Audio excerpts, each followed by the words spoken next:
Welcome, friends, to the 10-Minute Mind Shift podcast. I'm Janet Cagle, certified life coach, business strategist, and lover of all things related to up-leveling my life and yours. My goal is to help you experience a mind shift that gets you one step closer to your goals, whatever they are. My goal is not to keep you wrapped up in self-help all day, just 10 minutes. And who doesn't have 10 minutes, right? Let's get this podcast going. Ready? Welcome back, my friends, to the 10-Minute Mind Shift podcast. This is episode 12. Listen, I really appreciate all the reviews and the kind emails, but a special shout out to my sister Cindy and her posse of friends. Keep the love coming, ladies. Make sure that you listen through to the outro so that you can see how you could win $100. All right, my friends, let's get after it. Relationships have the ability to be an amazing and enriching and nurturing experience, and relationships can also be the center of so much irritation, frustration, and pain. Relationships are at the center of everything that we think, do, and feel, and the effects of a negative interaction with someone has the ability to stay with us all day long. For example, you can be tooling along, heading to work, and someone cuts you off, and then all of a sudden, bad mood. You collect yourself again only to be triggered by someone at work. Maybe it's your boss who seems to be watching the clock as you walk in, and now you're feeling micromanaged. Or maybe it's someone who doesn't even look up when you walk into the room, and now you feel marginalized.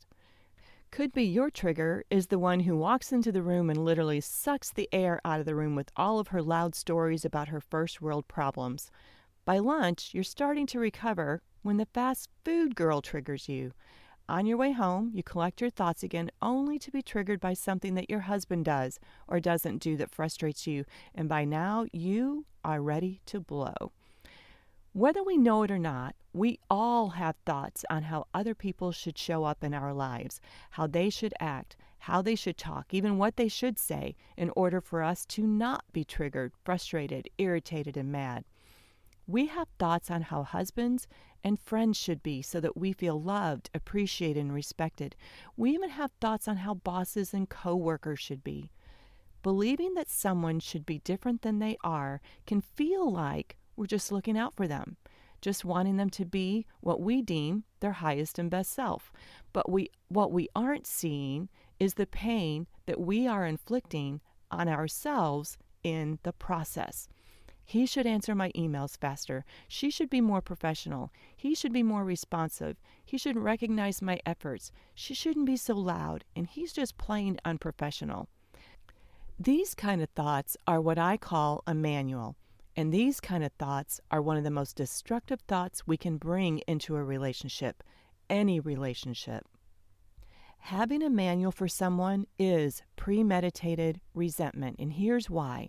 Because when they get it wrong and we find ourselves triggered, it starts out as minor frustration and irritation, and then it builds to anger and eventually resentment, and then it's a hard road back. When that happens, it becomes difficult for us to show up as our highest and best self. Oh, I know you think you're doing a good job masking how frustrated you are, but I promise you, you are not. Everyone knows.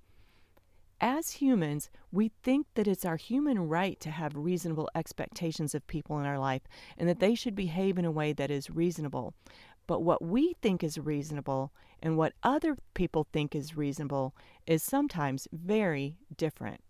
One of the first things that I think is really important to remember is that as an adult, we all have the ability and freedom to behave however we would like, and that includes you. There is nothing you ever have to ever do, and there's nothing that anyone else ever has to do ever for you. Here is the truth. You can't control another person. And here's a mic drop moment. There's nothing anyone else could ever possibly do to make you as happy as you want to be. I know that last sentence might sound a little bit hard to swallow, but I really want you to think about it and give it equal airtime in your brain. This is some of the most powerful work that I've done in my life, and it's the biggest reason why I feel compelled to share it with you. When we are reliant on others to create our emotional outcomes, we will always be disappointed because that, my friend, is an inside job. When we were born, we were reliant on our parents and other adults in our lives for nurturing, and we very much look to our parents for emotional support. That is what I call emotional childhood. One of the things that we fail to learn as an adult is how to step into emotional adulthood, and we fail to learn how to take responsibility for our own emotions. And as a result, we abdicate responsibility to others, to hubby, to kids, to boss, to coworkers, friends, neighbors, even the dry cleaning lady. The reason that this is so important is that when we abdicate our emotional well-being to someone else, we are living at the effect of how they show up in order for us to be living our best life and showing up as our highest and best self. When we abdicate our emotional well-being to someone else, we are living at the effect of life happening to us. I love teaching people how to cause the effect in their lives, how to step into emotional adulthood. Now, it is natural. It's a natural human thing to do to have expectations or ideas about how people should be. So you aren't broken and nothing's gone wrong. Anticipating how our life is going to be and what it will feel like is part of our hopes and dreams and the advantage that we have of being a human. I remember when I got married for the first time, I had so many ideas for how I thought my husband should be and how I should always feel as a result of him always showing up in that way. And even when I landed my first real corporate job, I had ideas for how I thought my corporate boss would be and how my corporate coworkers would be. As long as everyone in my life showed up like I thought they should, my world was right. But when it wasn't, I felt ripped off. I felt jilted, disrespected, unappreciated, irritated, frustrated, annoyed, all at the effect for how someone else showed up in my life or failed to show up in my life. Just like you have a manual for how your blender is supposed to operate, and if something isn't working the way the manual says it should, then it must be broken and you need to get it fixed. We need to acknowledge that we have these manuals for other people as well. You're supposed to reply to my text message. You're supposed to want to talk to me when I call. You're supposed to be happier to see me. Come on, people. Didn't you read my manual? Can't you read my mind? So here's the deal. People are not good at being who we want them to be. They're only good at being themselves. They're not good at reading our minds. And you know what else they're not good at? They're not good at being us. They're only good at being them. Now, I know this is disappointing, you guys. I'm with you. I don't understand why everyone doesn't think like I want them to, or act like I want them to, or do what I like them to do. Why don't they see the world like I do? Why don't they behave the way I do, or like I want them to? Wait, I know why. It'd be terrible if we just had a whole bunch of me's running around the world. It would be lonely and boring and weird and not good at all. We punish ourselves with our manual, and this is the most important thing I want you to hear in this podcast episode. The reason why I want you to drop your manual isn't for the other people. Listen, they're going to keep showing up being themselves anyway, no matter what. I want you to drop it for you. I want you to be able to enjoy the people in your life and enjoy your own life experience and to stop turning yourself into a miserable, crazy person trying to control everyone around you. So what I always recommend to my students is first, we have to identify that we have a manual. We have to really identify and recognize that we are creating our own suffering with this picture and with this story and this manual that we've created for how this person, how these people should be in our life. We feel justified in it. Don't get me wrong. I know you have a lot of good reasons for it, but it doesn't really matter. When you recognize that you're creating your own suffering, then the next step is to just put down the manual. Our idea of what a husband should be, what a marriage should be, what a parent should be, what a friend should be, boss, coworker, so we can be happy, all that is doing is creating our frustration, and that's leading ultimately to resentment.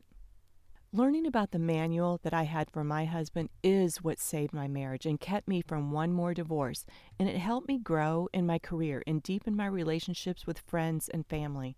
When I was able to put down the manual and let them all just show up authentically them, when I was able to manage my thoughts so that I was in control of my emotions and that I was not at the effect of how others showed up, I wasn't triggered.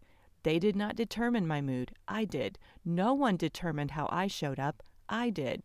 I was able to step into emotional adulthood. And here's the most beautiful part. When you accept responsibility for how you feel, you lift 1,000 pounds of weight from the relationship, and you create 30,000 square foot of space for the other person to show up too. When you show up in your life like you would like them to show up in your life, you flip the script and you change the plot forever. Here's my parting thought. Having an expectation is not what the issue is. The issue arises when we tie our emotional well-being and our state of mind to them fulfilling our expectation. It's totally fine to request hubby to take out the trash before it stinks. Having that expectation is not where the pain bubbles up.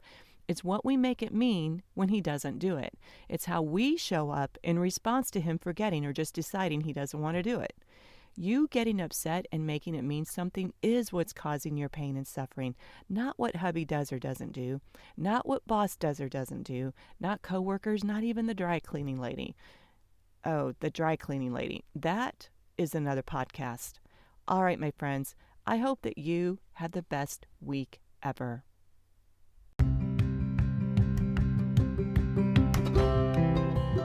That's a wrap of the 10-Minute Mind Shift podcast. I hope that you were able to experience your own transformation this week. If you love this podcast, I would love it if you would leave me a review, and here is what's in it for you. When you listen and subscribe and screenshot your review, email it to me. You are entered to win $100. As soon as we get to 100 reviews, I will be drawing for the winner. Now, you can only leave one review, but you can enter multiple times. I'm going to leave the details in the show notes. All right, my friends, I hope that you have the best week ever.